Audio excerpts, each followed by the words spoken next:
Sabi ng Diyos, sabi ng Bible, ano tawag doon? Yung kingdom ni God ay para sa mga bata, hindi kabataan. Para sa mga bata. Okay? Sige. Sige, let's pray for one another, everyone. Come on. Let's pray. Father God, maraming salamat po. You bless everyone. You bless the people in your circle. You bless the kids. You bless the children right now. Thank you, Lord, for everything. Maraming salamat po, Panginoon. Thank you, Holy Spirit, for the things you're doing. We are excited, oh God, for this afternoon, Lord. Thank you, Lord. Lord God, maraming salamat po, Panginoon. Pagpalain po ninyo ang mga anak po ninyo. Thank you, Lord. Thank you, Jesus. Okay, nag-aaway na si Aliyah sa si Leah. Okay, nag-aaway. Inayon niyo yan, parang awa niyo naman. Inayon niyo yan. Rose, agaling niyo yan. Agaling niyo yan, agaling niyo yan. Ano yan. Okay. Sige guys, so ready naman tayo mag-worship sa Lord. Okay.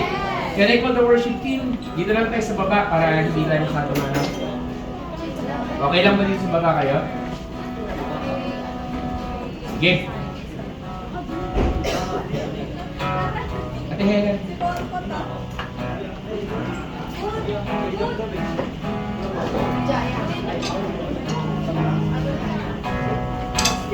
Dear worship na sa Lord. Everyone, for the next 1 minute, pasalamat lang tayo sa Panginoon. Sige, let's just give thanks to the Lord right now. God, maraming salamat po for everything, God. Thank you for your grace and mercy. Salamat po, Panginoon, sa kabutihan, pagmamahal po ninyo. Sige, ano ang bagay na gusto mo magpasalamat sa Lord? Everyone, let's just give Him glory. Lord God, maraming salamat po, Panginoon, for everything that you're doing. You're simply amazing, simply awesome, God. Thank you, Holy Spirit, for everything. You're amazing, you're awesome. We bless you. We love you, Lord God. Thank you, Holy Spirit. Thank you, Lord. Thank you, Jesus. Let's worship the Lord, everyone. Let's glorify Jesus.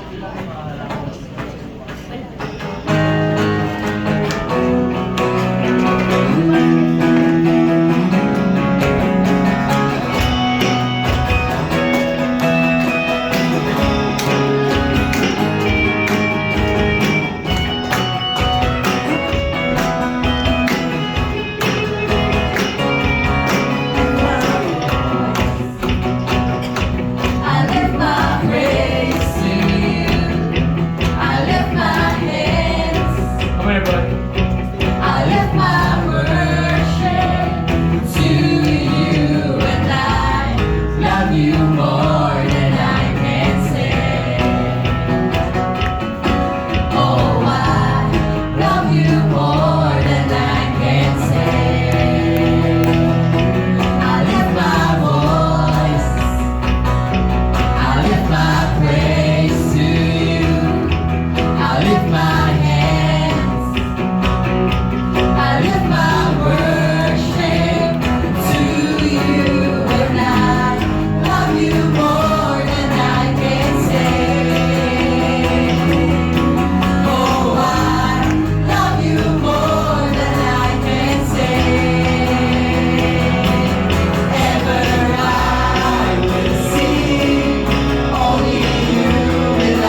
right now. Glorify my Lord. For there's no one like you. You will answer. Come on, everyone. For the world will fade away. Still our song. Still my song to you remains. Only you will I adore. Come on, everyone. Palapakan natin ang Panginoon natin. Come on, everyone. Lord, we declare the joy of the Lord, God, is here, God, in this place. You're amazing. You're awesome, Lord God. Thank you, Holy Spirit. That's you that will come and move mightily, Lord God. Thank you, Jesus. Come on, let's just continue. Sabihin mo sa katabi mo, masaya ka ba, kapatid? Yan, masaya ka ba? Sabihin, ano naman? Inikot naman kayo. Let's greet one another muna. Sabihin mo, kapatid, let's worship the Lord together. Amen, amen. Amen, amen, amen. Bawal na kasi mangot. Ikaw may katabi mo, nakasimangot ba yan? Yung mo, sabi mo, hindi. Hindi, hindi. Come on, everyone. Lord, let the joy of the Lord be in the house of God. Let the joy of the Lord be in the house of God. Thank you, Holy Spirit. Thank you, Jesus. Come on, let's just worship the Lord. Hallelujah. Come on, let's praise our God this morning. Hallelujah. Yan na ba yung pinakapili mo? O mainit-init ko pa ba sa Panginoon? Come on, let's sing. Sing. This is the day you made, so I rejoice and be glad, rejoice and be glad. This is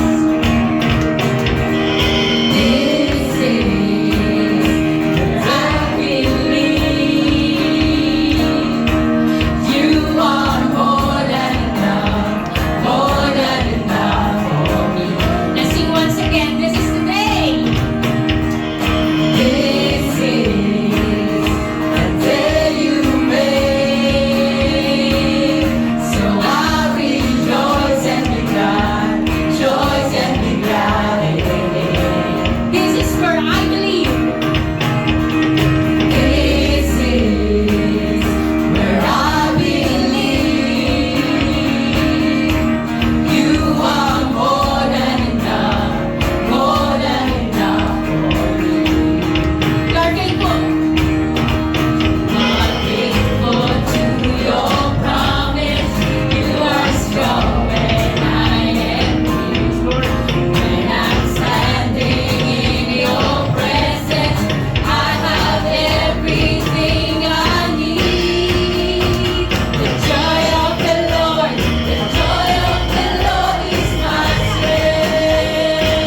no one like you. The joy of the Lord is in this place, Lord God. We declare your greatness, we declare your goodness, we declare your love, Lord God. We fill this place with your grace, Lord God. Thank you, Lord. Let's just continue to worship the Lord.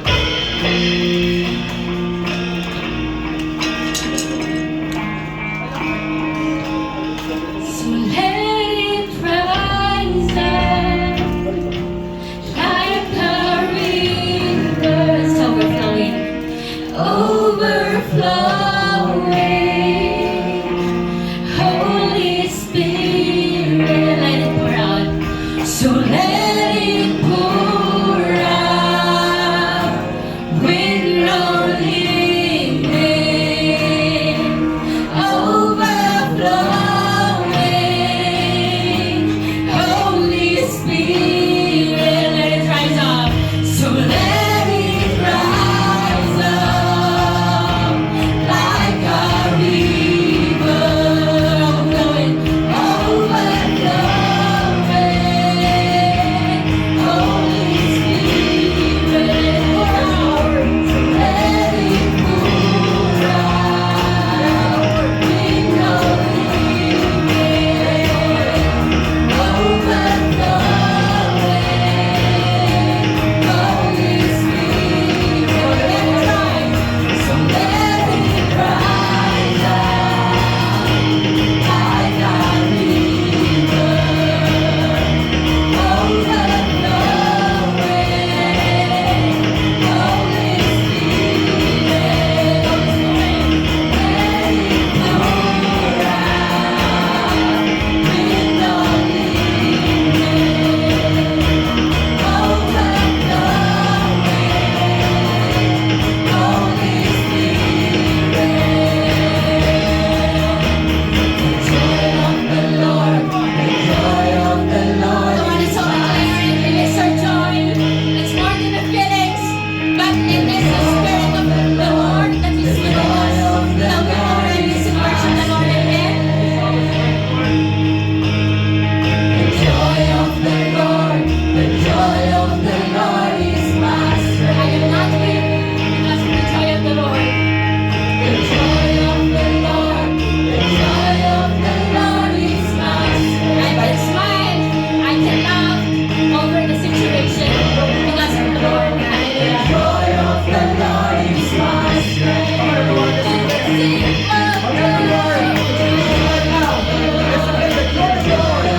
Whatever na dinadaanan mo, ano man ang dinaanan mo sa lingkungan mo, ano man ang dinaanan mo sa malakalang buwan, ano man ang burden, ano man ang problema, ano man ang dahilan kaya nanakaw yung joy, sabihin mo sa katabi mo, may dahilan para gumiti.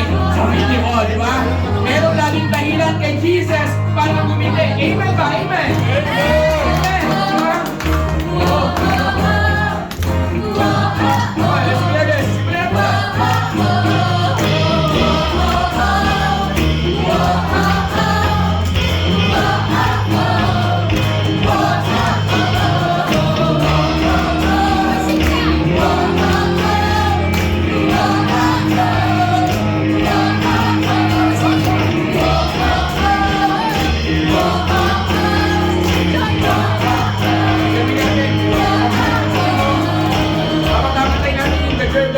Kakantahin mo sa kanya, okay? Kakantahin mo sa kanya, sabihin mo sa kanya, the joy of the Lord is my strength, the joy of the Lord. Pwede kayo kumikot, pwede kayo magpalit-palit ng mga tao, pwede kayo hawakan sa balikat, ang kailangan niya, the joy of the Lord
naman palakpakan natin ang Panginoon na nagbibigay ng kaligayahan ng kapalakihan sa mga simbahan na grabe.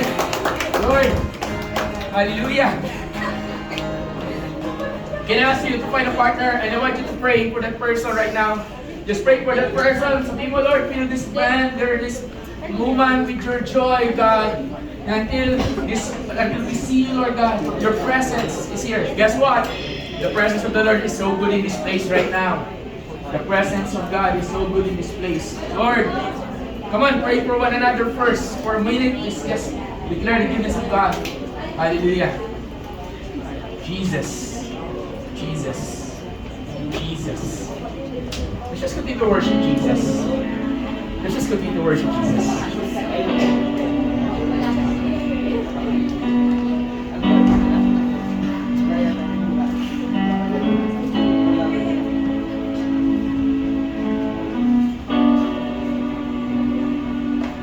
Greatest love that anyone could ever know,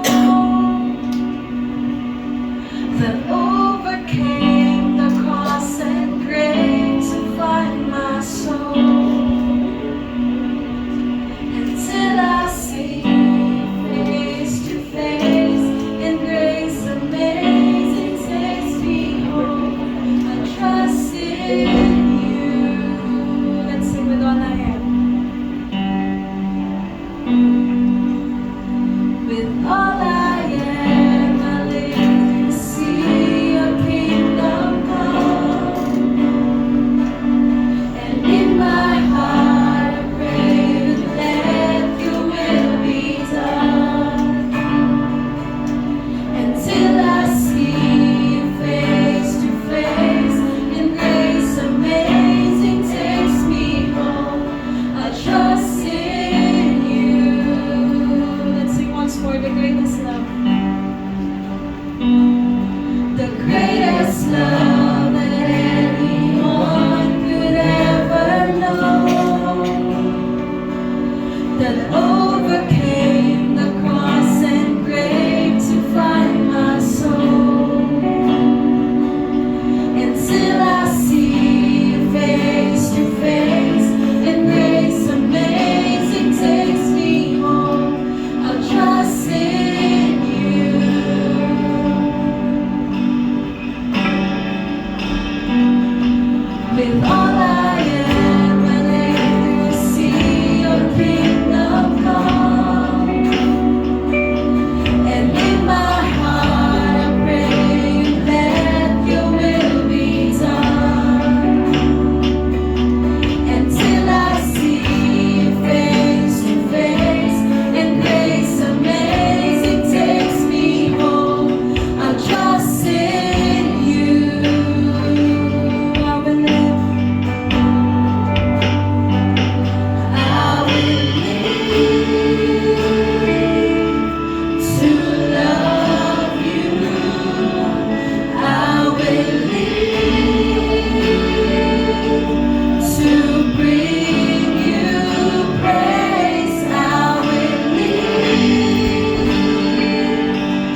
Lord. Come on, once more, everyone. I will live to love you. Come on, church. I will You can lift up your hands. I invite you to lift up your hands. Lift up your voice to the Lord. praise. I will live a child in awe of you. Once more, come on. Let's just sit there. That we will live for the Lord. Let's lift our voices to Jesus. I will live to love you. I will live Yes, Lord. to bring you praise. I will live a child in love of you. Lord, here's your sons and daughters. Niwala kami, Panginoon, hindi nagkataon. May mga bata kami kasama ngayon. At tulad nga, Lord, we will live like a child in all of you. Isang anak na namamangha sa kanyang ama. Lord, ibalik mo yung pagkamangha na yun this afternoon sa puso na bawat isa. Ibalik mo ninyo that we are in awe, that we are amazed, that we are inspired by your presence, God. Lord, in this place, we desire for you. We desire for you, Lord God, that there's no other God that we desire but you alone, Jesus. Lord, come in this place. Reveal yourself great and mighty to everyone that is in this room. Let them know you more, God. Let them know who you are. Lord, here we are. We humbly, simply ask for your goodness and love to be upon us. Thank you, Lord. Amen. Amen. Palakpakan natin ang Panginoon natin buhay. Come on, everyone. Isang malakas sa ating Panginoon. Ito tayo yung makakaupo muna for a moment. Grabe ang God. Grabe ang Diyos. Sige, hanap po tayo ng upuan natin. Hanap po tayo. Kasi hindi naman tayo ganun karami. Forward na lang tayo. Okay? So, para hindi tayo mukhang sobrang luwag. Okay? So, hindi pa tayo tapos doon. We're going to still to have isang worship later on. But right now, sige, forward po tayo. Okay? Sige. Eh, di ba dito lulubog yung bangka? Hindi balance eh. Okay? Hindi balance eh. Okay, so... Sige, meron na. Nandiyan na ba lahat? Sige. So, we're going to talk about... mag-o-offering muna po tayo. Okay, so... We're going to have an offering. Yung mga nasa likod, dito kayo sa ano. Wala mo na sa likod na likod. Okay? Rose, dito na lang kayo. May kasama kasing King si Rose. Sige. Okay, grabe. So, pwede bang sabihin mo muna sa katabi mo, grabe si Lord. Yan, grabe si Lord. Amen. Okay. Sige. So, for the past Sundays, we've been talking about kingdom finance. And we're talking about the principle finance. So I'm hoping na sinusulat natin. So can I ask, MJ Tulad ko naman nandyan, gawa ka ng mga notes doon, kung anong mga law, kahit yung law lang, yung mga principles, the principle of tithing, yung mga napag-usapan na natin dito. Okay? Hindi ka rin nagsusulat. Sabi ko sa inyo, gawa tayo ng note para lahat lumalabas yun dito. Saka at the same time, tayo rin. Kasi hindi to Sunday teaching lang. These principles ay, ito yung truth. Ito yung isang mga bagay na a-apply mo sa buhay mo, ano man ang panahon, ano man ang araw. Amen. So, before we go sa ating sambahan muli sa Lord, at sa pinaka-main message natin, I want to have a short teaching muna about kingdom finance. And this time, so we already talk about the principle of tithing or importance of tithing. We already talk about the principle of cheerful giving. We already talk about the principle of sowing and reaping. We already talk yung supply yung last week, yung supernatural supply, God supplies what you need. Okay? So, di ba? Now, pag-usapan natin yung the principle of sacrificial offering. Yan, okay? Sacrificial offering. Okay? So, dalawa kasi yung bagay na to. Either sacrificial offering or Pwede sacrificial offering o pwede inspirational offering. Okay?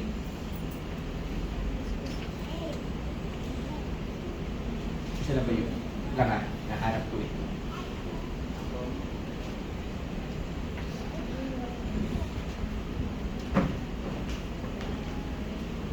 Okay. Alam ko that it will be found in 2 Samuel. Wait lang po.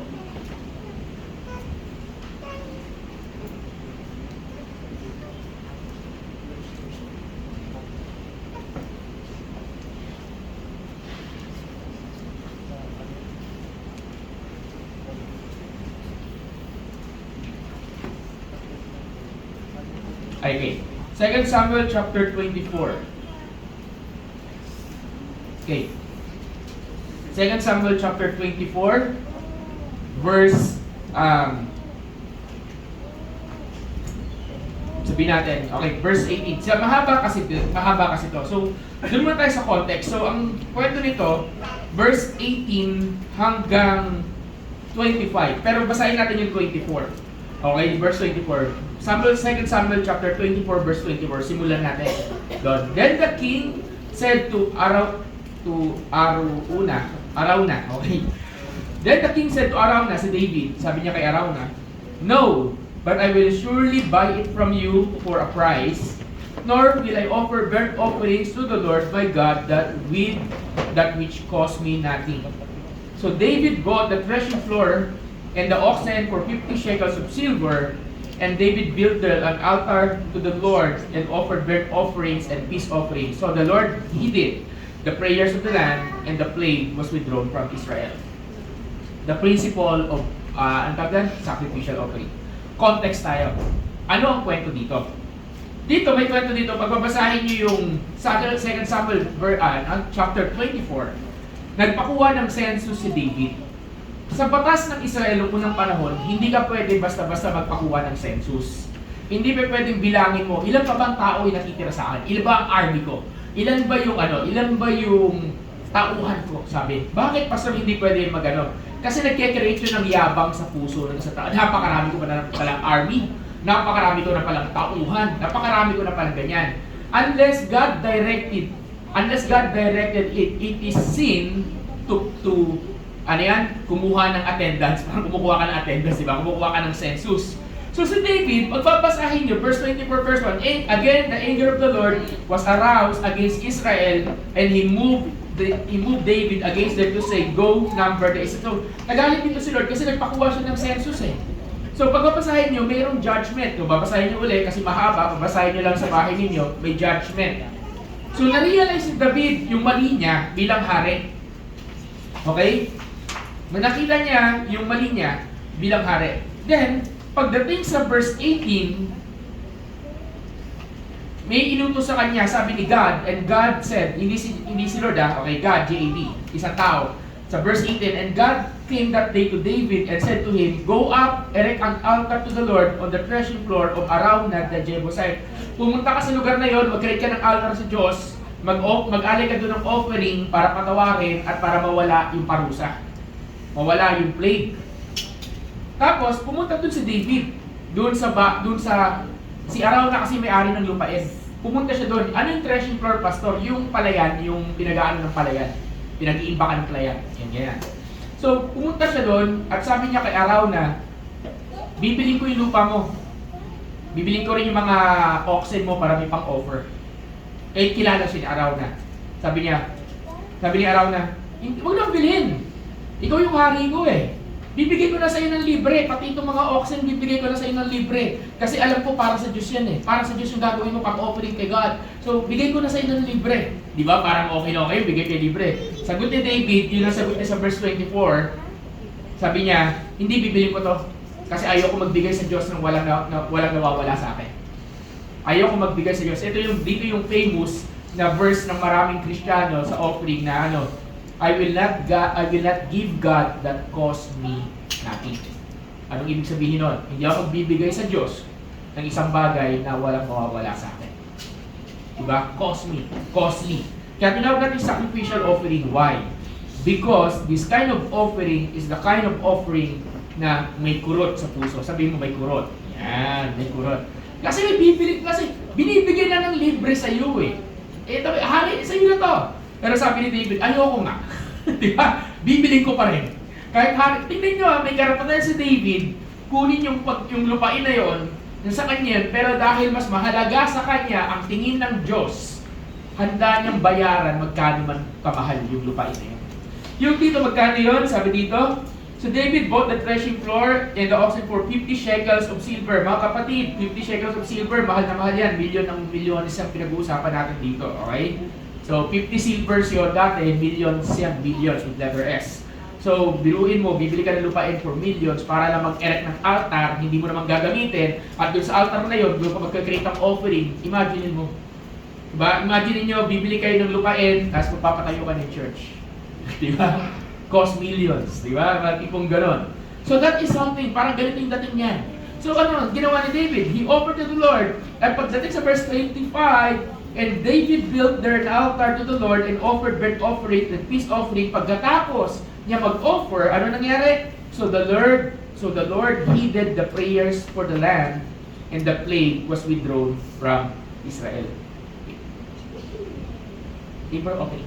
Offering box. Okay. Yan, this is good kasi, okay.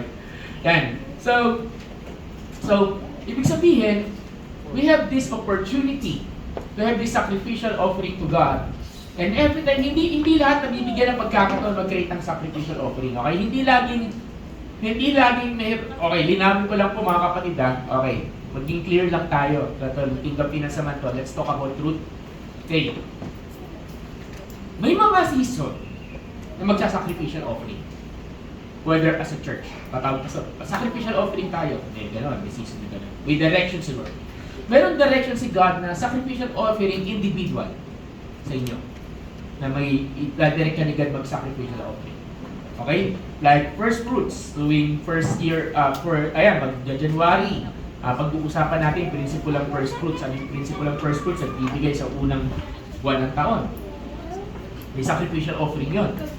Pero, hindi pa pwede may simbahan na talagang may iba naman talagang sasabihin manipulative.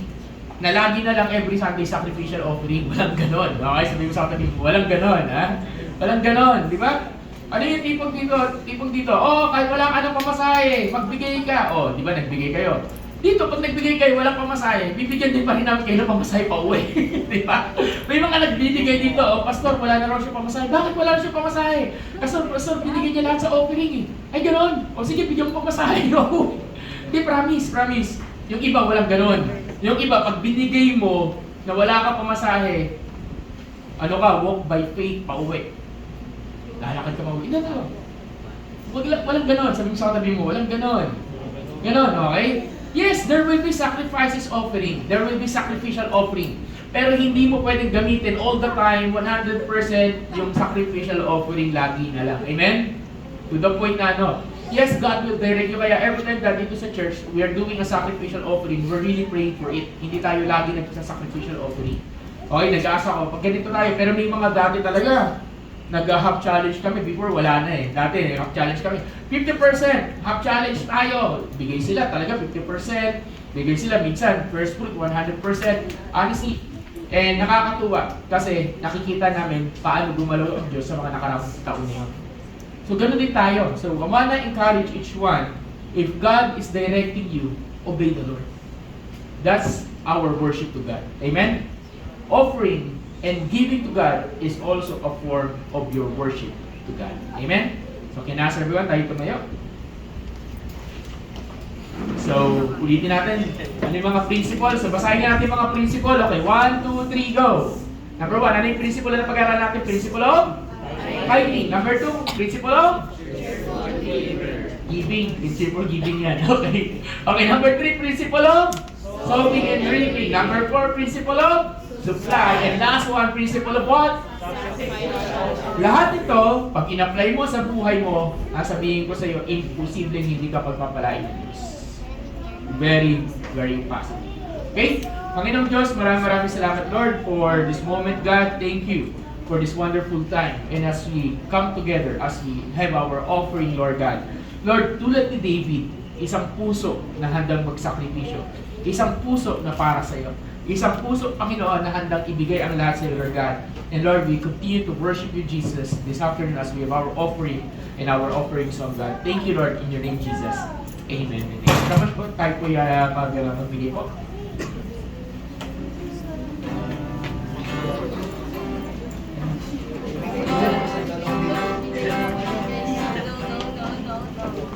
You say what's A? What's A? What's A? A is for apple.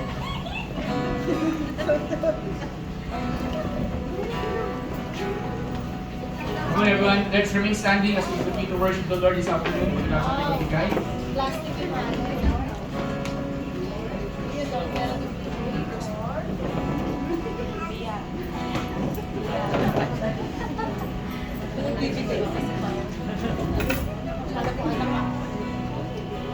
Come on, let's just continue to worship Jesus this afternoon. Thank you, Lord. Thank you, Jesus.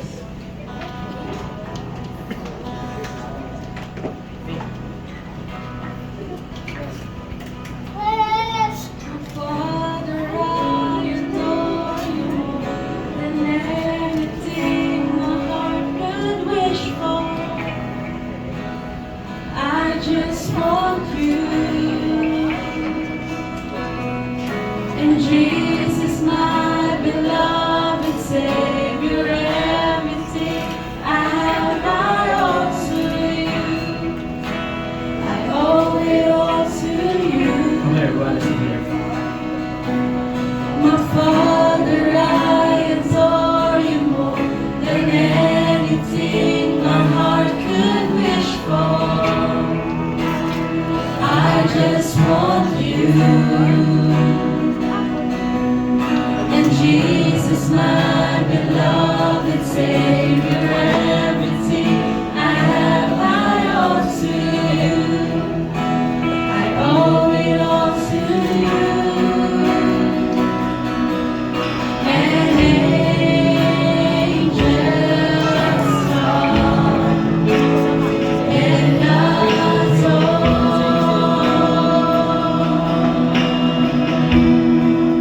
Thank you, children. And we, your children, worship you. Let's declare your word. You are my world, you are my God, and I lay down my life for you. You are my Lord, the one I love. No one could ever Once more. take your Everyone, sing your place. words. You are my world, you are my God, and I lay down my life for you. You are my Lord, the one I love. No one could ever take your place.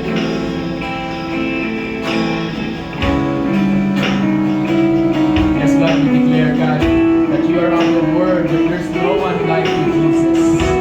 We declare, God, reveal yourself to us in everything I have. Let's declare this.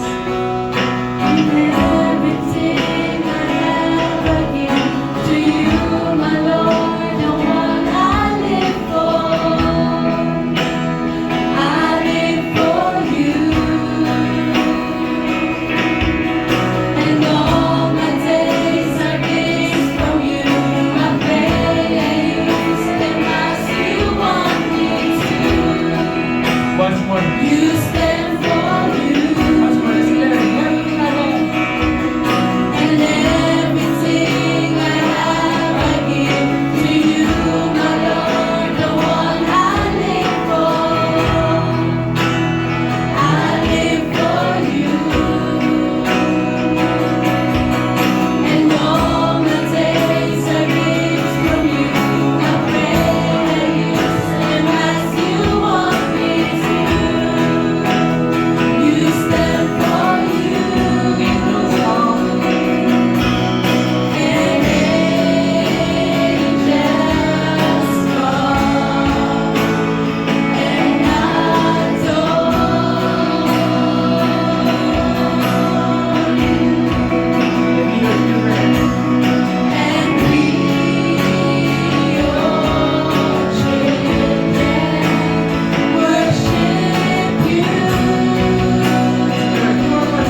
everyone.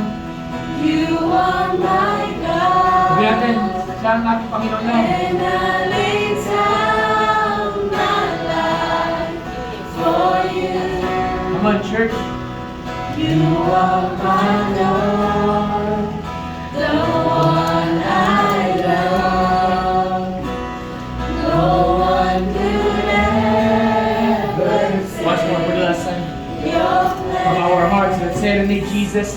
You are my world. Sabi ko sa Panginoon, ikaw lang ang mundo ko, Panginoon You Diyos. are my God. Ikaw lang ang aking Panginoon, ikaw lang ang aking Panginoon Diyos, ikaw lang ang naitip ko. Ang buhay ko ay sa iyo lamang. For you, Yes, Lord. you are my Lord, the one I love.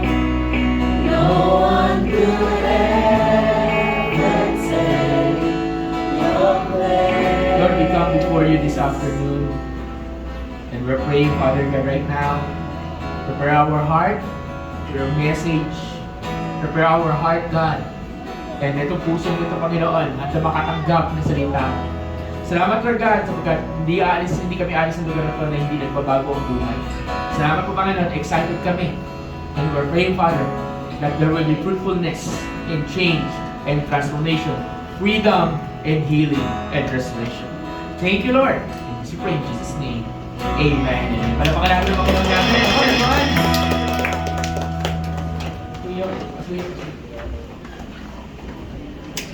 Yan, okay. Please find your best seat. Please get your Bible and notebook. Dito lang ako sa baba, hindi na ako kaya. Okay. Sige, hindi naman tayo ganun karami. So, okay lang na dito ako. Para hindi tayo masyadong malayo. Okay. Okay. So, what's so amazing about the Lord is He is a God na lagi may magandang plano. Sige. Ay, by the way, magkaroon tayo ng announcement pala. Mamaya may konti tayong fellowship. So, hindi kasi tayo ganun karami ngayon eh. Ang gusto ko sana maghiwalay yung lalaki sa kababae uli mamaya kasi mayroon akong papagawa sa mga kababaihan pero bahala no. Tingnan natin, okay? But please open your Bible in Isaiah chapter 61, okay? Isaiah chapter 61. Sige. So sa Isaiah 61, dito, for the past 3 Sundays, we have a series that we call DNA, our DNA, di ba? Diba? So we are talking about our DNA. Ano ba DNA natin bilang isang simbahan? Pero kakaiba yung pinag-uusapan natin. We're not talking here about doctrines. We're not talking here ng beliefs. We're not talking here ng mga ganung bagay ng sistema or what. What we're talking here is based sa sinabi ni Lord sa Isaiah 61. So for the first Sunday, we talk about yung bumabagyo nung linggong iyon, at maraming hindi naka-attend, pero pinag-usapan namin nung linggong iyon about healing. About dalawang klase ng healing. Anong klaseng healing? Physical healing and internal healing. At hindi lang namin pinag-usapan, nag-workshop pa kami, di ba? Nag-pray pa kami na may sakit. So in prayer ko sa inyo, kung ano man yung natutunan nyo dito, i-apply natin sa labas. Pag nakakita ka doon yung sakit, huwag kayo mahiya. Pwede pa kita pag-pray. Tapos hawakan mo lang, lay hands mo lang, tapos sabihin mo lang, in Jesus' name, sakit, umalis ka sa Kanya. Kung ano man sakit yan, umalis ka sa Kanya. Amen. Ganun lang simple. Diba? Tanungin mo, ang pinakamahalaga, yung pagtatanong. Diba? Patanungin mo, bakit? Doon mo wala naman, syempre, kung gumana o hindi. Kung hindi gumana, okay lang, at least sa pag-pray mo. Paano pag gumana? Diba? Paano? Ay, kamusta ka na? Ay, nawala yung sakit ang ulo ko. Uy, amen. Minsan ikaw pa yung nasupresa eh. Di ba? Pero to, minsan yung nagpe-pray pa, siya pa yung nasusupresa. Okay? So, yan. So, yung unang Sunday, pinag-usapan natin yan. So, please, nasa ano naman yan. Kung na-miss ninyo, meron tayong uploaded video sa YouTube. Okay? Pakiano na lang, pakicheck. Tapos, number 2 is, last Sunday, we talk about freedom. Sabihin mo, freedom. Freedom. So, pinag-usapan natin ng freedom tulad ng pinag-usapan natin kahapon. Pero medyo matindi yung last Sunday kasi unlike kahapon, we talk about talaga nag-touch tayo ng tinatawag na spirit of python or demonic spirit. Pinag-usapan natin yan. Pinag-usapan natin yung demonic spirit pero hindi ako nag-go into details kasi may tamang lugar yon. Okay, so pinag-usapan natin kahapon yun. Kahapon last Sunday, pinag-usapan natin na ang Lord gusto kong pakawalan, gusto kong palayain sa kahit anong klaseng kulungan, kahit anong klaseng kadena, addiction, frustration, anxiety, trauma o ano pa man, gusto tayo ng Diyos lumaya dyan. Tulad na nangyari kahapon. Amen ba? Amen, di ba? Okay, ganda nga po. Okay. Kaya itutuloy natin yung Isaiah 61. Basahin uli natin, verse 1 to 2. Okay? Verse 1 muna tayo. The Spirit of the Lord God is upon me. Sige, sabay-sabay basahin natin ito. 1, 2, 3, go! Spirit of the Lord God is on me. Because the Kunting Lord, energy guys, ulit. Kunting energy. Hindi naman tayo ganun karami. 1, 2, 3, go! the Spirit of the Lord God is on me. Because the Lord has anointed me to bring good news to the poor. He has sent me to heal the brokenhearted, to proclaim liberty to the captives and freedom to the prisoners. Then verse 2, sabi dito, okay, 1, 2, 3, go. Proclaim the year of the Lord's favor, the day of our God's vengeance, to comfort the Lord. Okay, doon muna tayo sa to proclaim the year of the Lord's favor. Period. Okay. Sa verse 1, kung babasahin nyo sa verse 1, ang unang-unang assignment daw, because the Lord God is anointed upon me, because the Lord has anointed me to preach good tidings to the poor. Yung good tidings to the poor, gospel. Preach the good news. Preach ano yung gustong gawin ni Lord. Sabihin mo kung gustong gawin ng Diyos. Tapos, pagdating sa verse 2, to proclaim the year of the Lord's favor. Proclaiming and preaching the same. Speaking and preaching the same. Ibig sabihin, ihayag. Sabihin. Okay? Sabihin mo yung magandang balita. Sabihin mo yung gustong gawin ng Diyos. So, sa verse 2, sabi dito, ang trabaho natin, maghayag. Sabi mo maghayag. Sabi mo sa katabi, maghayag. Maghayag. Amen, maghayag. So, proclaiming, maghahayag, proclaiming, preaching, tulad nito, or nagtuturo ka sa Bible study, or nag-evangelist ka, that's part. Then, sabi dito, proclaiming the acceptable year of the Lord. Dito say acceptable year of the Lord. Dito, proclaiming the year of the Lord's favor. Okay. So for this afternoon, ano ba yung pag-uusapan natin this afternoon? We're going to talk about the Lord's favor. Yan. Okay. Saya ng topic na to. Hindi to mabigat. Hindi to nakakagising. Ito yung isa-isa sa mga exciting na topic. Lord's favor. Sabi mo, God's favor. God's favor. Okay, sino dito gusto ng favor? Yan. Kasi ngayon ang ginagawa natin, favor naman, pautos, favor naman, paggawa nito, favor, di ba ginagawa natin ang salitang favor. Pero yung ba talaga ibig sabihin ng favor? Hindi. Favor is binibigay sa'yo na walang kapalit. That's favor. Okay? You found favor in my eyes, ba't ka nakapasok sa work? Kasi maaaring kahit na sabihin na natin feeling mo sa sarili mo, talo ka sa lahat ng interview. Kasi nagkaroon ka ng favor doon kung sino man nag-i-interview sa'yo. Diba? Pag bigla ka na-promote sa work, kasi nagkaroon ka ng favor doon sa boss mo. At sa mga teacher niya, binigyan ka mataas na grade kahit hindi ka masyado nag-aaral. Bakit? Diba? Kasi sip-sip ka, hindi ba? Diba? Kasi nagkaroon ka ng favor sa kanya. Hindi, meron ba kayong kilala na may teacher na nagbibigay ng mataas na grade kahit na hindi ka ganun kagaling? Meron ba? May estudyante, meron ba kayong kilala? Diba? Si Carol ba? Karoon ka ng favor eh. Nagbibigay ng shower ng favor. Bakit? Kasi baka napakabait mo, ang sipag mo, bigyan kita ng mataas na grade. Ano ba yung gano'n? Mabait ka, bigyan kita ng mataas na grade. So gano'n, that is what you call favor. So kay God, di yung tawag steady. Wag sa akin. Okay. Si God, wag sa akin kasi lumilipad yung Bible. Ay, grabe, lumilipad yung Bible. Okay. So sabi ng favor, basahin natin ulit. Sabi ng to proclaim the acceptable year of the Lord, to proclaim the Lord's favor. So, God wants to give favor to you. Tanong, gusto mo ba ng favor? Tulad din niya ng healing sa freedom. Gusto kang pagalingin ng Diyos, gusto kang palayain, gusto kang i-restore. Ang tanong, gusto mo ba? Kahit gusto ni God, kung ayaw mo, wala rin mangyayari. Ganun din ang favor. Gusto kong bigyan ng favor ni God. Ang tanong, gusto mo ba ng favor? Yan ang magandang tanong. Di ba? Yan, gusto mo ba ng favor? So, ano ba yung favor ng Lord? Ang favor ni God, pagbabasahin natin to muna sa Isaiah 6. Tuloy natin mula verse 2 hanggang verse 3. Ang encouragement ko sa inyo guys, basahin niyo yung Isaiah 61, yung buong chapter sa bahay. Okay? Kasi it talks about Jesus. It talks about Jesus. Okay? Pero basahin natin kung anong klaseng favor yung sinasabi dito. So verse 2, to proclaim the acceptable year of the Lord, the day of vengeance of our God. Feeling mo ba hindi ka napaglalaban o napaghihigantihan? Si Lord ang bahala maghiganti sa'yo. To comfort all who mourn. Ano yung mourning? umiiyak. Tama ba? Nagluluksa. Ayun, nagluluksa. Pastor, namatayan ba? Hindi lang naman namatayan yung nagluluksa eh. Minsan kaya, namatay yung puso mo, di ba? Na-broken hearted ka, nagluluksa ka. Ganon. Yan, ganon. Okay, luksa, di ba? Okay. To console those who mourn in Zion, yung mga nalulungkot. To give them beauty for ashes. Feeling mo kawawa ka. Feeling mo talunan ka na. Di ba? Pag sabi kasing ashes, ito yung parang panahon nila, parang wala na. Bagsak na ako. Then papalitan ni Lord, yung feeling mo bagsak ka, papalitan ng Diyos ng magandang bagay. Okay. Tapos ano ba? The oil of joy for mourning. Ito yung pinagkinakanta natin kanina. Ang lungkot-lungkot mo na, pangingitiin ka uli ng Diyos. Amen? Yan. The garment of praise for the spirit of heaviness. Ang bigat-bigat, feeling mo, dala mo yung daigdig. Di ba? Feeling mo, dala mo yung daigdig. Then eventually, sabi nito, God will replace it with praises. What does it mean? Feeling mo ngayon, ang bigat-bigat, wala ka nang sinabi, Lord, hindi mo na kaya, nahirapan na ako. Then eventually time will come, Lord, salamat, grabe, ibang klase ginawa mo. Diba? There's this transformation. Then sabi, that they may be called trees of righteousness. Ibig sabihin, whenever people will see you, meron kakaibang nakikita sa iyo. Tingnan mo yung katabi mo, sabi mo, you are righteous. Yeah, you are righteous. Diba?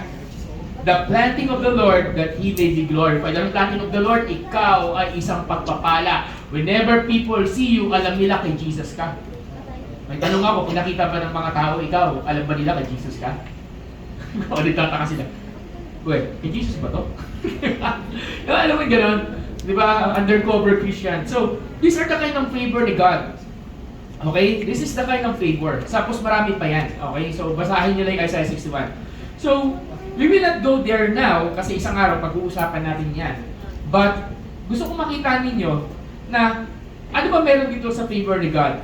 Okay, ang favor, ang salitang favor ay nanggaling sa Hebrew word po to ha? Okay, rason. Okay? R-A-S-O-N. Okay? Ang ibig sabihin ng rason ay pleasure and delight. Okay? Natutuwa ako sa iyo. Tingnan mo sabihin mo sa katabi mo, natutuwa ka ba dyan? natutuwa ka.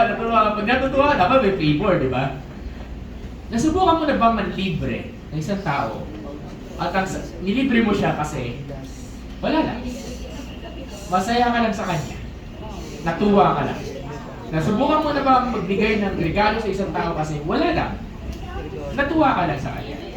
Di ba? Subukan mo, nakikita ko ba sa future magbibigay ka ng kotse ka sa bahay ng isang tao kasi wala lang. Natutuwa ka lang sa kanya. Di ba? Di ba? Yung bali mo, sabi mo sa katabi mo, ikaw yun. Di ba? Di ba? Wala, natutuwa ka lang sa kanya. That's favor. One of my dream one day, alam ko malayo pa to, pero one of my dream one day is, I will be a pastor na bibigyan ng kotse. Siyempre galing, yung pastor namin dati ni Kuya Warren, ganun eh. So, ang prayer ko, one day, kasi siya, yung mga pinaglulumaan yung kotse, yung bibili siya ng bagong kotse, pinamimigay niya sa mga pastor din. Happy. Diba? Amen? Yung dati kong pastor, nung lumipat sila ng church, so lilipat sila ng church diyan sa may Gateway. May magandang church sila diyan sa Gateway, sa Jesus Flock. Yung dati nandun sila dito sa Colombia, sa Cubao, may mga magagandang gamit na sila. Pero dahil lilipat sila ng simbahan, normally yung ginagawa natin, dinadala natin yung mga lumang gamit, di ba? Pupunta tayo. Sa kanila hindi. Paglipat nila, lahat ng gamit nila brand new. So anong ginawa nila dun sa mga lumang gamit nila? Pinamigay din nila lahat. Pinamigay nila sa ibang pastor, ganyan. Kasi they found, yung mga pastor na yun, maaaring found favor sa kanila mata. Natuwa sila sa mga pastor na yun. Amen? Amen. So that's kind of favor, okay? So yan. So, another one, ibig sabihin nun, is God's favor is a sign of approval. Okay, approval. Sabihin natin, approval. Ibig sabihin, hindi ka lang bilang natutuwa sa iyo ang Diyos. Ano Tagalog ng approval? Tagalog ng approval, Carol? Ayon. Sumasang-ayon? God's approval? Sumasang-ayon ng Diyos sa'yo? Permiso. Ha? Basta yun. Okay, yun. Okay, basta parang may agreement si Lord sa'yo. Parang He really loves you. He really likes you. Trust you. Okay, another one. What is God's favor? This is not only delight and God's approval. This is what we call unmerited gift. Unmerited gift. It means wala kang ginawa, wala kang pinagtrabuhan, basta binigay ko na lang sa'yo. God's favor. Hindi lang salvation ang binibigay ng Diyos, kaya ka pagpalain ng Diyos kahit ikaw na lang mapapatanong, Lord, bakit mo binigyan ako nito? Amen? Parang ayaw niyo maniwala. Amen ba? Amen. Wala naman kayo. Magaan ang ating preaching. Unearned, given by God, and trusted to you because He delights in you. Pag tinanong mo ang Diyos, Lord, ba't mo binigyan ito? Wala lang. Kasi love kita. Diba? Wala lang. Kasi masaya ako sa iyo. Yan. Number 3, ano pang God's favor? There will be evidences. There will be evidences or proof that you are blessed. There will be evidences or proof that you are being blessed by God. Paano? Mismong yung mga tao sa paligid mo ang magsasabi sa iyo, ay grabe ang pagpapala sa iyo ng Diyos. Nasabihan na ba kayo? Parang yung katabi mo, nasabihan ka na. Nasabihan ka na, grabe yung blessing sa iyo ah. Bless mo naman ako. Ganon. Grabe na. Dati, sorry for the term. Pero dati may ginagamit ako na term na medyo na-rebuke din ako ng konti. Pero may konting positive to, yung tinatawag namin holy envy. Ano yung holy envy? Holy inggit. Ano holy inggit? Ay grabe ginawa ni Lord sa kanya. Isang araw ako din. Ano yung gano'n? Sabi, nauna ka lang, di ba? Masaya ba kayo pag may tawag kayong kapatid sa Lord na pinagpapala? Amen! Yung totoo ha? Amen! O ikaw sa secret na bakit siya Lord? Ako naman talaga ko na nag-deserve ha? Bakit nauna siya? Wala na siya ginagawa. May gano'n minsan. Sabi mo sa katabi mo, unahan lang yan. Yan. Anong ibig sabihin ng unahan? Minsan nauuna yung kapatid mo, yung katabi mo. Minsan mauuna, yung nasa likuran mo, nasa harapan mo. Tapos susunod na ikaw. Amen? So hindi mo lang alam kailan darating. Pero isa lang ang sigurado. As long na sumusunod ka sa Diyos, ito ay darating. Amen. That's God's favor. So that is God's favor. So our responsibility, yes, may panahon ng disiplina, may panahon ng pruning, may panahon ng character formation, pero may panahon din na nagsha-shower ang Diyos ng favor. May panahon. May panahon. Maring ang panahon mo ay pruning before, pero ngayong panahon na ng favor. Maring ang panahon mo dati ay favor, panahon na ng pruning ngayon. Lagi may ganyan, umiikot yun. Diba? Ang kagandahan nito, pag nag-shower ang Lord ng favor sa iyo, sasabihin ko po sa inyo, lahat ng hinanakit mo, lahat ng sama ng loob mo, lahat ng iyak mo ay worth it. Masasabi mo, Lord, salamat.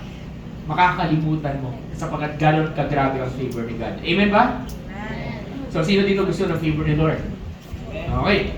So paano ba natin ipoposition yung sarili natin para makareceive ng favor ni God? Wait lang, Pastor. Akala ko wala pwedeng gawin, wala akong dapat gawin, nade-delight sa akin ng Diyos. Yun nga yung point. Paano ka makaka-receive ng favor kay God kung hindi siya nade-delight sa'yo?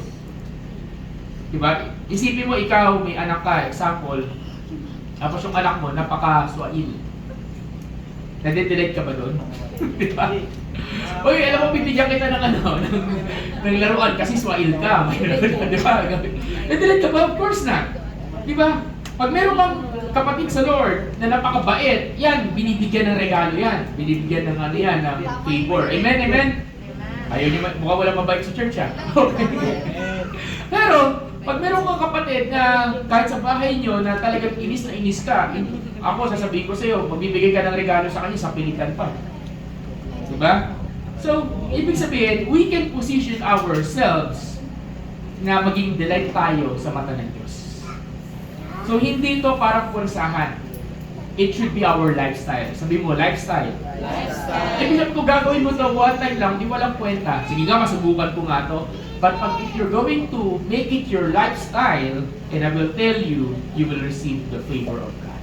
Amen? So, who wants that? Do you want that? Yes. Yeah. So, basahin natin itong isa sa mga passage sa Bible na hindi masyado napipreach. Luke chapter 1, verse 46 to 55. Ito yung tinatawag na Magnificat. Familiar sa inyo? Magnificat. Okay? Luke chapter 1, verse 46 to 45. Okay, basahin muna natin yung buong 55, sorry. 55. Okay. 55. Yan. Okay. Magnificat. Ano yung Magnificat, Pastor? Ito yung kanta ni Maria nung after i-announce sa kanya na siya ay magbubuntis. Ito yung song. Kaya ito yung tinatawag na Mary Magnificat. Okay? So basahin natin. Okay? Basahin natin. Okay, so basahin natin to. Sige, 1, 2, hindi naman para maurong yan.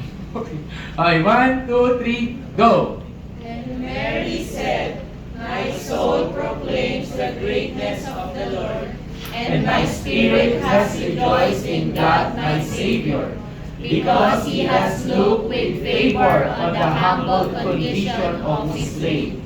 Surely from now on, all generations will call me blessed, because the Mighty One has done great things for me, and His name is holy. His mercy is from generation to generation on those who fear Him. He has done a mighty deed with His arm. He has scattered the proud because of the thoughts of their hearts. Verse 52. He has toppled the mighty from their thrones and exalted the lowly. He has satisfied the hungry with good things and sent the rich away empty. He has helped His servant Israel, mindful of His mercy, just as He spoke to our ancestors, to Abraham and his descendants forever. Lord, thank you for your word. Thank you, Jesus. Amen. Kanta ni Maria, nung kanyang na laman na ipagbubuntis niya ang Mesaya. Sa tawag doon sa December 8 sa calendar ng Katoliko, at ano yun? Ang tawag dito? Annunciation. So it's a special non-working holiday. Okay? So Annunciation. So tayo, hindi ko sinasabi na December 8 talaga yung ano. Ang sinasabi ko, merong event sa Bible na may anghel na nagpakita kay Maria at sinabi, ipagbubuntis mo ang Mesaya. Diba? Yun yun, Magnificat. Kaya sa tinawag na Magnificat, yan ay may tono. Pag binabasa mo, lagyan mo ng tono, kantahin mo. Kanta ni Maria nga yun eh. Okay? So, meron siyang tono, meron siya. So, mula dito sa ating binasa, meron dyan mga sinabi sa Maria na probably, and I believe, are character of person na paano madidelight ang Diyos sa isang tao. Sapagkat hindi i-entrust ni God yung kay Maria na ipagbuntis niya si Jesus, na ipagbubuntis niya ang Panginoon natin, kung hindi siya na-delight kay Maria. Isang malaking task, isang malaking responsibilidad, isang malaking entrustment. Amen? Diba? Merong reason. Merong reason kung bakit of all people, billions of people sa mundo ng panahon nila, kay Maria, in-entrust yung pinakamabigat na assignment nila. Amen. So, linawin lang natin hindi nanay, physically, biological nanay ni Jesus in a human form si Maria, pero it doesn't make Maria co-savior. Okay? Meron kasi dati paniniwala na co-savior siya. Kasi pinagbuntis niya yung savior, so therefore, savior na rin siya. Alam niyo ba yan? Hindi niyo alam yan. May ganun doctrine. Kinorek na yon ng bagong Santo Papa. Okay? So balik tayo doon. So ano ba yung mga pwede natin mabasa dito sa Luke chapter 1 na pwedeng mag-create sa'yo ng delight galing sa Diyos? Sa verse 15 nakalagay doon, sa verse 15 is, sabi dito, His mercy is from generation to generation on those who fear Him. Number 1 is this, fear of the Lord. Sulat yun. Sulat yun. Okay, fear of the Lord. Okay, so how will you receive favor from God? Create a lifestyle of fear of the Lord. Okay? Ano yung fear of the Lord? Simply means you are acknowledging His presence. You are respecting His presence. Diba? You're acknowledging and respecting His presence. It means you are doing things that will please God. Okay? That's fear of the Lord. Fear of God, ibig sabihin, you are giving Him the highest respect. Ang tawag natin sa highest respect ay reverence. Diba? Highest respect. Ibig sabihin ng fear of God, hindi yung tipong dati sa panahon nila, sa panahon ni Martin Luther. Okay? So, kung sino man si Martin Luther, siya yung nagsimula ng Reformation. Sa panahon nila, tuwing kumikidlat, ang Diyos daw yun. Okay? Pag tuwing kumikidlat, si Lord na yan, as parusa daw galing sa Diyos yun. Ganyan. So, takot na takot sila tuwing kumikidlat. Lalo pag alam nila may kasalanan sila, lalo yung mga pari nung unang panahon, pag kumikidat, Lord, sorry, God, sorry. Yung mga ganun. Lahat ng kasalanan, nire-repet nila, lahat, ni ultimong kunyari, nakadura lang sila, yan, Lord, sorry, ganun. Talagang lahat natindi. Sa panahon nila, ganun ba yung fear of God? Hindi po yun ang ibig sabihin ng fear of God. Fear of God, ibig sabihin, meron kang respeto sa Diyos sa puso mo. Yes, you may not be perfect. Yes, matutumba ka. Pero yung point na you're trying to live a holy life by the grace of God, you are trying to obey God by the grace of God because that's what you call fear of God. Diba? Fear of God, ibig sabihin kung alam mong mali, iwasan mo na, labanan mo na. That's fear of God. Ibig sabihin fear of God, you're obeying God. You nag-obey God, that's fear of God. Bakit? Parang teacher, pag hindi ako sumunod sa teacher, naku, lagot ako, patay ako. Alam mo gano'n? Diba? Yun ang ibig sabihin ng fear of God. Fear of God means you respect God. Amen. Amen ba? Diba? You respect God. Kahit walang taong ibang nakatingin, sino ka? Pag walang ibang taong nakatingin, ang tawag natin dyan, integrity. What are you, who you are, whenever no one's looking at you. Pero, yun nga, wala nakatingin sa'yo, pero ang Diyos nakatingin sa'yo. Diba? Diba? Bubuksan mo yung computer. Tapos hanap ka ng mga website na hindi dapat. Diba? Diba? Kala mo, wala nakatingin. Sara ka pa ng pinto. Patay ka pa ng ilaw. Alam mo, gano'n. Bisig yung website. Kala mo, wala nakatingin. Pero si Lord, nakatingin sa'yo, nakaganyan ako. Katabi mo, uy, anong site yan? Kasi pag may tao nakatingin sa'yo, hindi mo gagawin yun. Amen ba? Mo gagawin yun. Diba? Nakakalimutan natin, but if you fear God, kahit feeling mo walang nakatingin sa'yo, alam mo na, sinakatingin siya, nakikita niya lang ang ginagawa mo, so hindi mo na gagawin. Iiwasan mo na. Amen? So dyan, tinangungopya, akala mo hindi nakatingin yung teacher mo, kopya ka pa. Pero sino, din lang, nakatingin, uy, anong sagot? Uy, mali yan. Sabi mo sa katabi mo, fear God. Takasa mo, fear God. Okay, Proverbs, ito mga supporting verses natin. Proverbs chapter 9, verse 10. The fear of the Lord is the beginning of wisdom, and the knowledge of the Holy One is insight. Proverbs chapter 9, verse 10. Ecclesiastes chapter 12, verse 13. Ecclesiastes chapter 12, verse 13. The end of the matter, all has been heard. Fear God and keep His commandments, for this is the whole duty of man. Then last verse, Proverbs 14:27. Proverbs 14:27. The fear of the Lord is the fountain of life, that one may turn away from the snare of death. Guess what? Gusto ko lang mag-focus dito sa isang verse na to. Proverbs 14:27. Yung takot daw sa Diyos, bukal ng buhay. Ibig sabihin, nagbibigay ng buhay. Italayo ka nito saan? Sa snare of death, sa bingit ng kamatayan. Ibig sabihin, pag tinanggal mo yung takot mo sa Diyos, marami kang gagawing kalokohan, na yung mga kalokohan na yun, ilalagay ka sa bingit ng kamatayan. Amen? Pero if you fear God, iiwas ka sa mga bagay na yon. Mape-preserve mo yung buhay mo, hahaba yung buhay mo, at magagamit pa ng Diyos yung buhay mo. Amen ba? Amen. So, sino may gusto ng fear of God? So, if you fear God, nandun yung delight mo sa Lord. May kwento sa Bible, si Joseph. Kilala niyo si Joseph, di ba? Hindi niyo kilala si Joseph. Okay. Si Joseph ay isang matinpunong gwapo. Pag ikaw ay matinpunong gwapo, lagot na. Okay, ano na yan? Matindi na yan, di ba?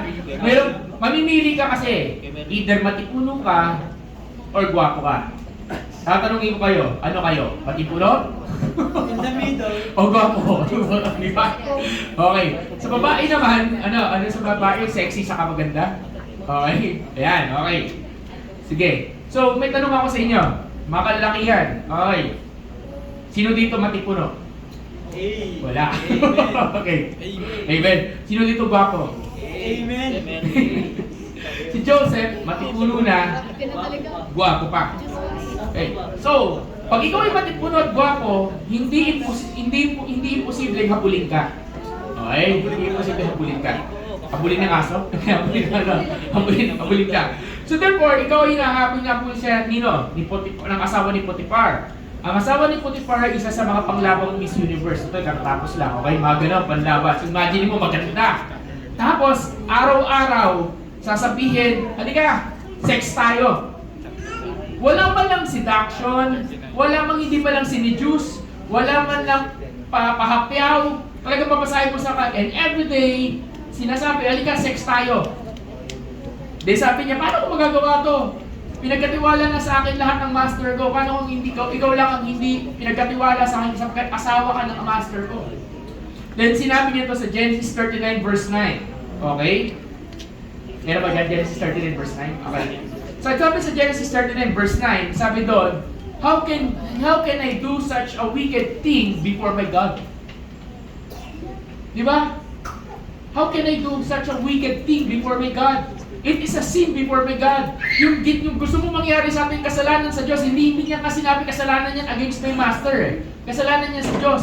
Ibig sabihin, doon pa lang, na minention niya kasalanan to sa Diyos, minention ni David, ni Joseph doon na pinakita ni Joseph doon, may takot siya sa Diyos. So, knowing that thought na kasalanan ito sa Diyos means you have a heart that fears God. Amen? Amen. Hindi mo kailangan lumangoy sa kasalanan para sabihin kasalanan to sa Diyos. Yung tipong papunta ka pa lang, alam mo nang kasalanan yun sa Lord. So, doon mo pa lang sabihin mo na. Sabihin mo sa katabi mo, huwag kang lumangoy.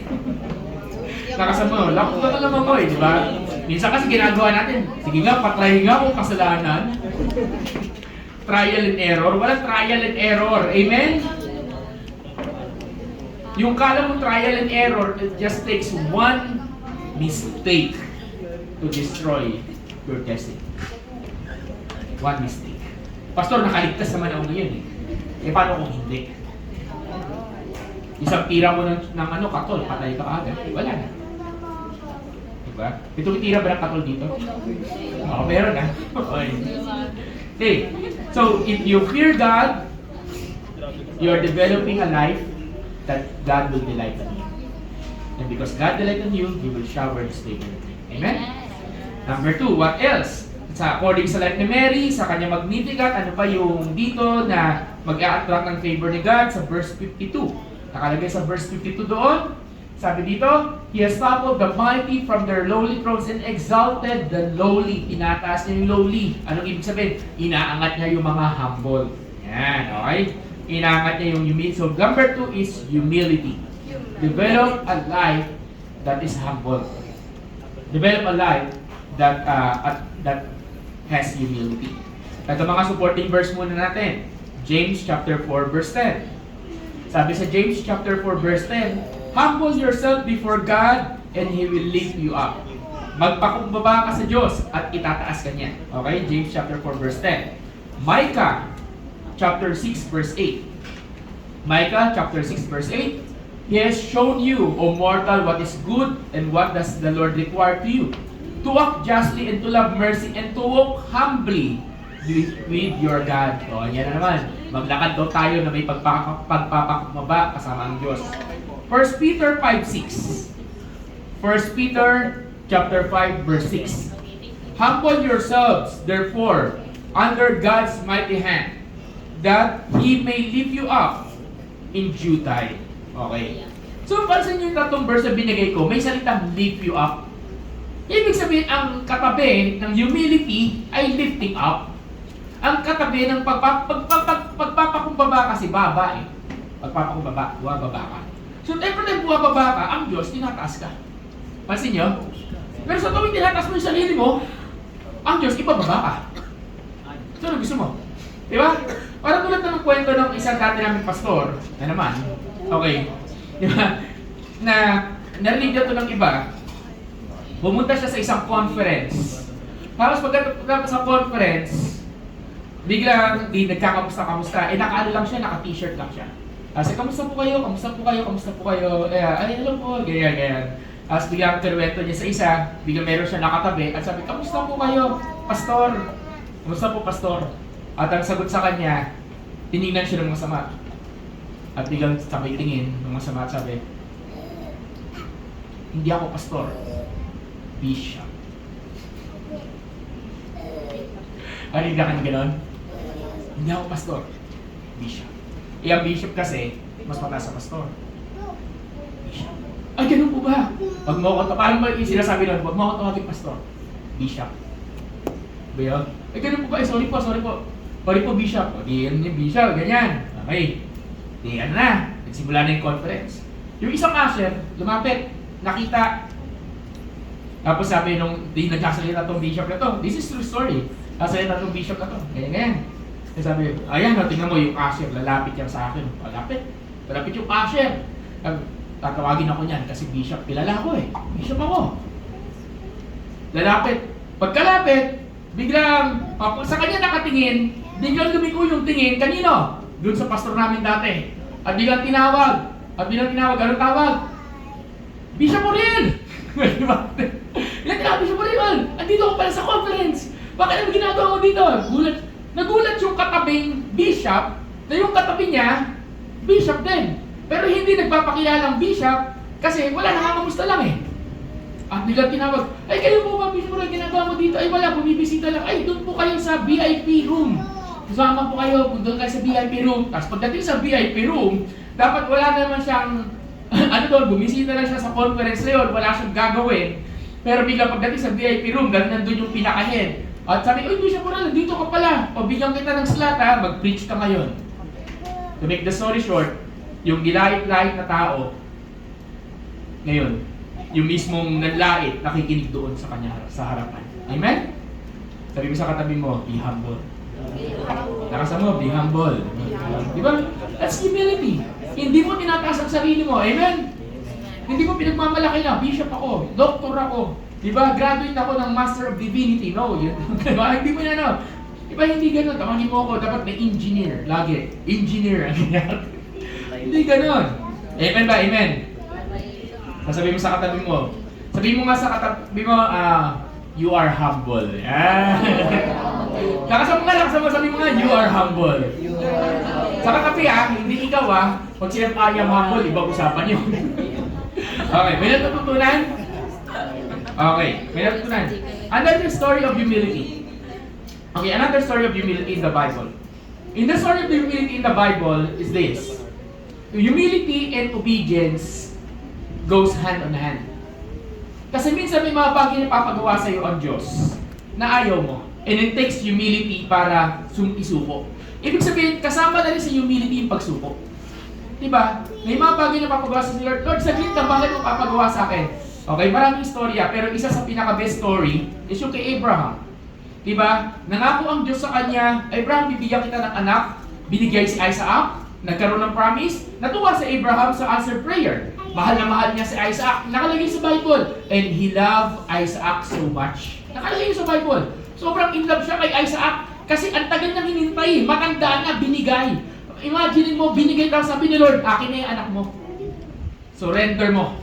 Yung pinakamamahal mong anak, yung answered prayer ko sa'yo, suko mo sa akin.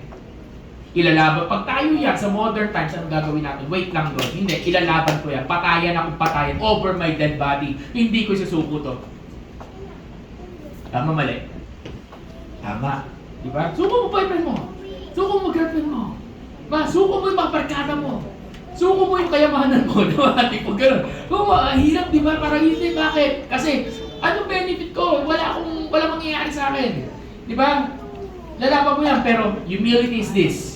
Lord, dahil sinabi mo, gagawin ko. So, kinaumagahan pa lang, dinala ni Abraham si Isaac at sinurrender. At basahin niyo yung kwento. Alam naman natin yung kwento. Amen po ba?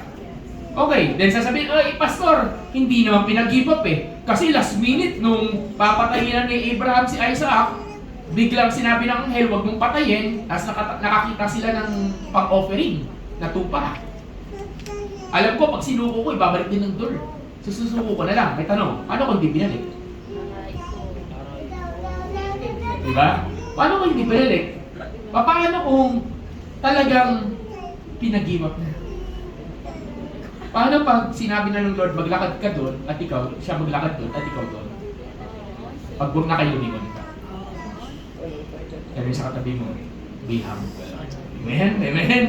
Parang ayaw yun ng topic ka. Sabi natin, be humble. Be humble. You want the delight of God, and I will tell you, hindi ka malulugi. So magkatugtog yan, makasama yan. That's humility. Humility is, Lord, hindi ko naiintindihan, ibababa ko to, susuko ko to. May bahala ka sa akin magtaas. Amen? Amen ba? So, yan. Okay. Then last one is ano pa yung mag-a-attract ng favor ni God. Sa verse 53. Sa verse 53 is this. Saan yun? Yan, okay. Sabi doon, He has satisfied the hungry with good things and sent the rich away, and He satisfied the hungry. Number 3 is this, hunger. Hunger, or hunger for God.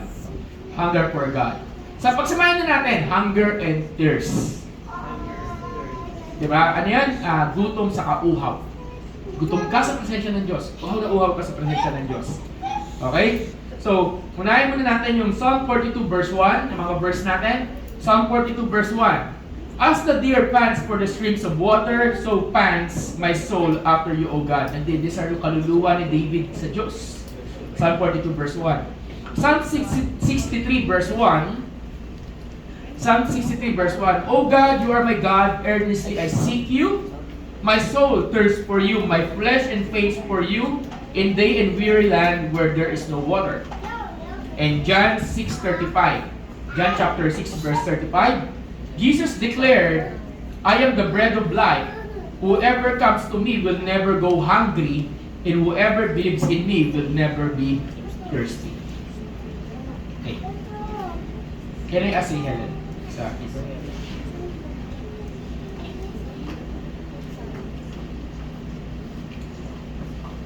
ano yung hunger for God? Ibig sabihin, you just can't get enough of God. You just can't get enough. Can't get enough. Ulitin natin, you just can't get enough of God. Hindi ka masatisfied. Ano yung hunger for God? I want more of God. Diba? I want more. Ano yung hunger for God? Hindi ka lang on fire. Pero you are always looking to God. You are always seeking God. Ano yung hunger for God? You are so in love with God and you are so addicted to God, hindi mo kinakahiya ang Diyos. Ano yung hunger for God? Yung hunger for God, yung talagang gigil na gigil ka sa Diyos. Parang ganon, di ba?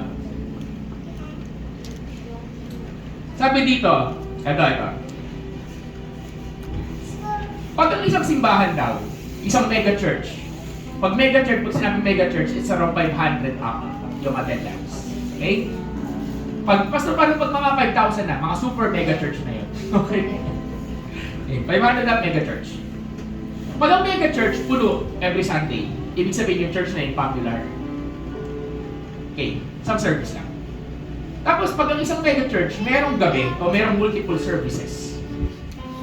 Pag puno siya ng umaga at gabi, yung mega church, ang tawag doon, yung church hindi popular, yung pastor yung popular. Okay?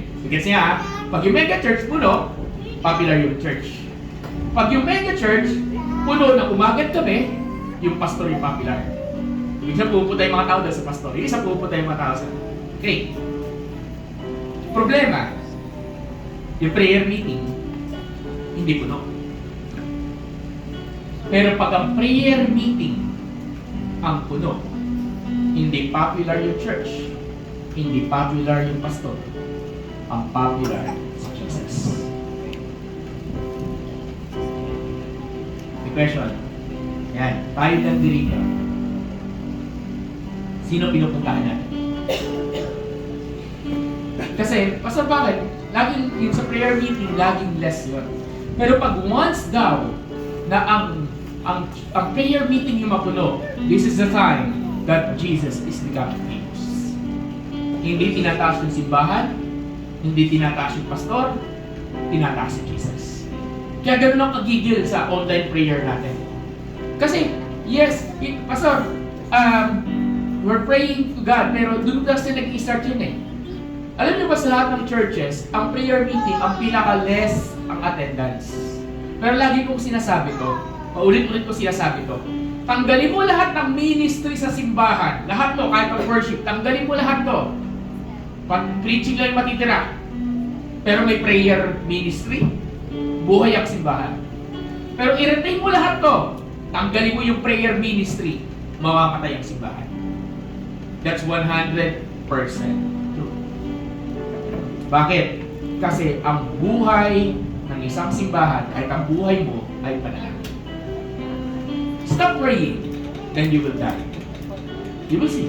You will die spiritually, you will die. Yung relationship mo sa Lord, bumamatay. That's why we want to make Jesus famous. Amen? We want to make Jesus famous. Sabi mo, make Jesus famous. So, ibig sabihin ito. So, gusto ng Lord, according dito, if you find favor kay God, is meron kang hunger. Meron ka tayong hunger sa Lord. Na sinasabi natin na, Lord, I want more of you. Gusto ko pa kita. I want you. I want you. Wala na ako bang dinidesire. Kaya nga kahapon, nag-worship tayo. Nakakatuwa yung worship natin kahapon. Isa sa worship natin kahapon, ito yung isa sa worship natin na sabihin natin, walang practice, kapaan lahat, namuro problema ang mga musicians, napaka-raw, ano ibig sabihin ng raw? Puro? Hindi ano? Basta yun. Napaka-raw. Hindi kami na problema kasi wala kaming practice mga musician. Natawa ako kasi ang mga nagkaroon ng problema, yung mga ready.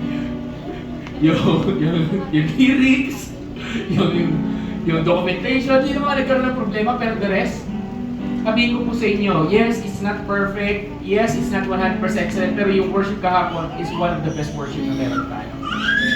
Diba? Bakit? Yung gutom ng mga tao eh. Parang, Pastor, ito yung kanta. Uy, grabe. Yes, kanta lang yun. Pero once sa kinanta, nare-remind ka ng kabutihan ng Diyos sa buhay mo. Amen? Nare-remind ka. Pero gusto ko lang sabihin na huwag mo lang i-grow sa kanta. Huwag mo lang ipak sa kanta. Huwag mo lang ipak sa Sunday. Ipak mo na everyday of your life, gutom ka sa Lord. Amen? Na tuwing mo uwi ka, Lord, I want to spend time with you. Na itong Sunday na to, pag-apoy to, parang pag-reignite ng apoy. Di ba? Na pag-uwi mo, mag-pray ka, mag-worship ka lalo sa Lord, magbabasa ka lalo ng Bible. Sa pag dumarating yung linggo na naman, parang nangihina ka naman, then pa-church ka ulit. Or better yet, pag dumarating yung linggo, mas lalo ka nag-aapoy. Amen? Kapag punta mo dito, grabe yung hunger mo kay Lord. Amen? Can I invite everyone tayo tumayo? Can I ask the worship team? You are my word.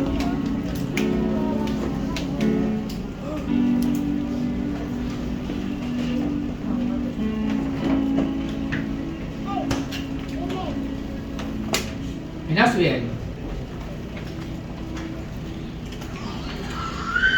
three things. First, the fear of God. Pangalawa, humility. Pangatlo, the hunger for God.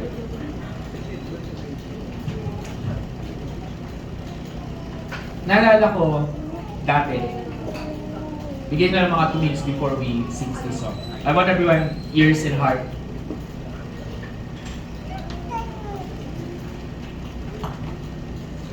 God showers favor if we develop this kind of lifestyle. But what's so amazing with the Lord is this. Pastor, paano ba na-develop yung lifestyle ng yung fear of God, yung humility? It takes practice. Yung hunger, pwede mo na simulan mamaya.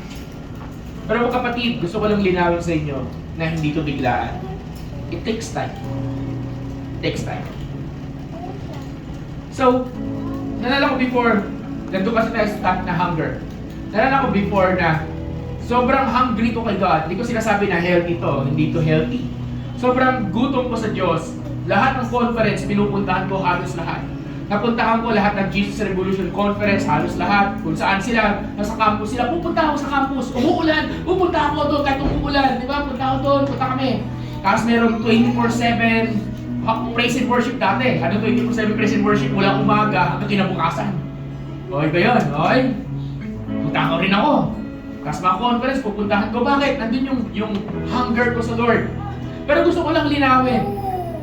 Kung ang hunger mo kay God, hindi magkakreate ng pagbabago sa buhay mo, baliwala.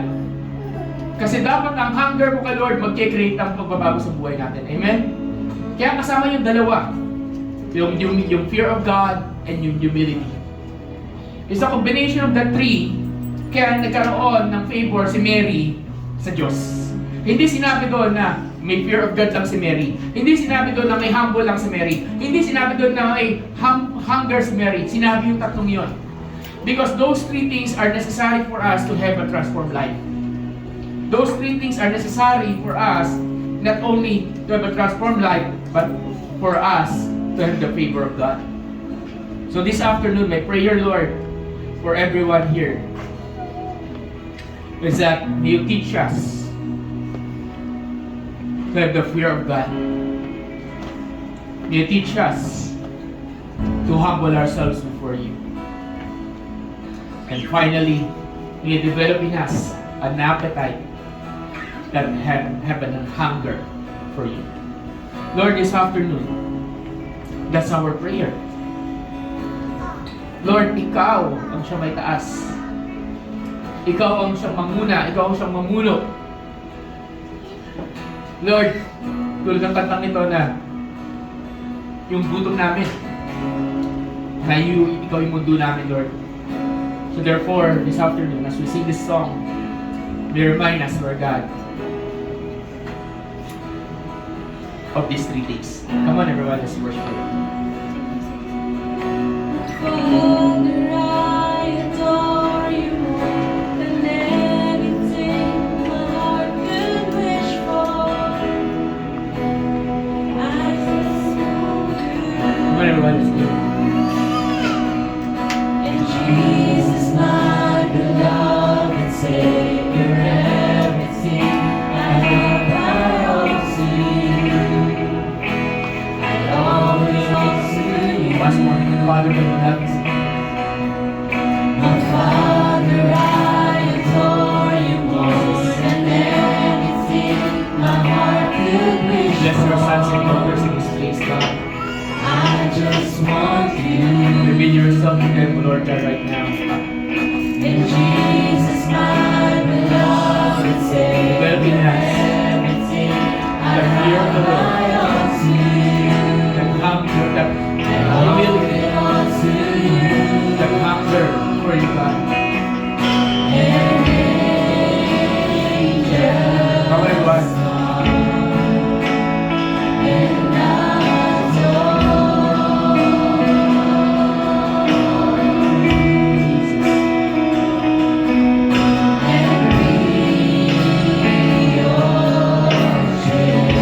We declare this, Lord. worship you. And we're praying, God, that we develop a life that you make delight in us. A lifestyle that is You are my world. You are my God. And I lay down my life for you. Lord, Lord. You are my The one we Lord. love, Lord. The one I love. No one could ever take your Come on, everyone. Declare, you are my world. You are my world. You are my God. And I lay down my life for you. You are my Lord, the one I love. No one could ever take your place. You are my world. You are my God. And I lay down my life for you. You are my Lord, the one I love. No one could ever take your place. When the Lord starts to shower His favor upon you will be amazed na mag-overflow. Minsan nakakatuwa kasi yung overflow, hindi lang sa'yo, magiging pagpapala ka. And siguro siyang-siya na kayo sa kwento ng sapatos, di ba? Na nag-overflow yung sapatos sa bahay to the point na namimigay na ako ng sapatos. Pero sa mga hindi nakakaalam, nung pandemic ba yun, Kuya Prince sa Camero? Hindi ko alam eh. Yung Pasko, Pasko, pandemic ba yun? Nabigay yun ng pabango, nabigay niya. Pasko. Pero kaming moment, basan ako, si Merwin, si Kuya Jet, and isang kapatid natin sa Lord, si Kuya Leo Ninyo. nakasama kami. So, dumating yung time na si Kuya Leo, kaya wala siya dito, malay natin, magpakwento ulit, malay natin, biglang next week, nandiyan na. Diba? Okay, dumating yung time, nung pandemic, he found favor sa isang tao, then sabi doon, nakakita lang siya ng sapatos sa Facebook. Tapos sabi niya, gusto ko itong sapatos na ito. Nirepost niya lang. Eh, isa yung sa tao na mahilig sa sapatos. Yung sapatos na yun mamahalin. Okay, worth 100 something. Okay, 100K. Mamahalin. Nirepost niya lang. Dumating yung Pasko. Sabihin ko sa inyo, minute ko silang lahat. Hindi galing sa akin yung sapatos ha, pinabigay lang. Dala-dala ko yung sapatos. Sabi ko, Leo, para sa'yo. Kasi you found favor. Nakakatuwa. Kasi even nung hindi akin yung sapatos, hindi ako nainggit. Natuwa ako din sa tao. Then meron tayong binigyan ng regalo, ng mabango. Binigyan tayo ng mga kung ano-ano pang baka pinagbibigay, nakalimutan mo na. Pero ang point doon, when you found favor, wala namang ginagawa sa Leo. Hindi niya kilala yung tao. Dati na nagbigay sa kanya. And he found favor. What does it mean? When God starts to bless you, you will also become a blessing. When God starts to shower His favor upon you, then you will become an instrument of God sa maging pagpapala sa mga tao na kapaligid sa inyo. Amen ba? Magugulat sila na, bakit kaya mong gawin to? Because God is simply delighted in you. So Lord, this is our prayer. God, we're praying that you shower your favor once more to your sons and daughters. We're praying, Father God, maraming beses na sa simbahan ito, hindi lang sa buhay ko po, Panginoon, kundi maraming beses na sa buhay ko na marami dito, at lalo na sa kwento ng simbahan na to, na maraming beses na kami nakaranas ng favor mo, Panginoon. Mga bagay, Panginoong Diyos, na hindi namin inasahan. Mga bagay, Lord God, na biglaang nangyari. Mga bagay, Lord God, na dumating. Mga bagay, Lord God, na biglang nandiyan na because simply you delight on us, God. We just want to say thank you, Lord, that despite of our shortcomings, despite of our mistakes, despite of the things that we have done that has give you glory, nandiyan ka para magpatawad, nandiyan ka para para patawarin kami, linisin kami sa aming mga kasalanan. And right now, God, i-restore mo yung puso namin, Panginoon, na nagdadelight sa inyo. I-restore mo yung puso namin, God, na nag-humble sa inyo. I-restore mo yung puso namin, Lord God, na may takot sa Diyos. I-restore mo yung puso namin, Lord, na may gutom lang at walang ibang dine-deserve, kundi kayo, Panginoong Diyos. Ikaw ang gawin kong number one muli sa puso namin, Lord. And this afternoon, Lord, you are our Lord. You are our Lord. This is our prayer, God. This is our prayer. Jesus, Jesus. Thank you, Lord. Thank you. Come on, everyone. Let's declare you are our Lord. Let's declare this. You are my Lord. You are my Come on, let's God. lift our prayer. And I lay down my life for you. Jesus. You are my Lord. The one I love. No one could ever take your place. You are my word. You are my God. And I lay down my life for you. You are my Lord, the one I love. For the last time, can I ask for the last time? Let's lift our voices, our hands to God. Let's be that there sa Kanya. He is our word, He is our Lord. You are my word. Our word, Lord God. You are my God,